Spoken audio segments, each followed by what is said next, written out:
Hello friends, subscribe करें हमारे channel को और बेल आइकन को भी दबाएं ताकि सारी लेटेस्ट अपडेट और वीडियो आप तक पहुंचे सबसे पहले। दीवान से दो चार नजर आते हैं, ये जो दीवान से दो चार नजर आते हैं, इनमें कुछ साहिब असरा नजर आते हैं। तेरी महफिल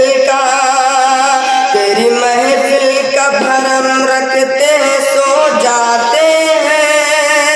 तेरी महफिल का भरम रखते हैं, सो जाते हैं। वरना ये लोग तो बेदार नजर आते हैं, वरना ये लोग तो बेदार नजर आते हैं। मेरे दामन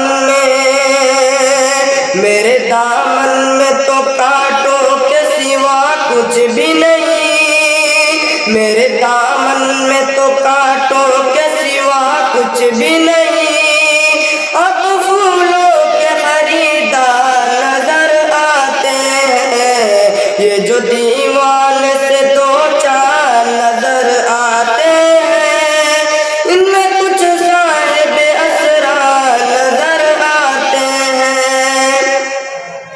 हश्र के दिन कौन गवाही देगा मेरी। हश्र के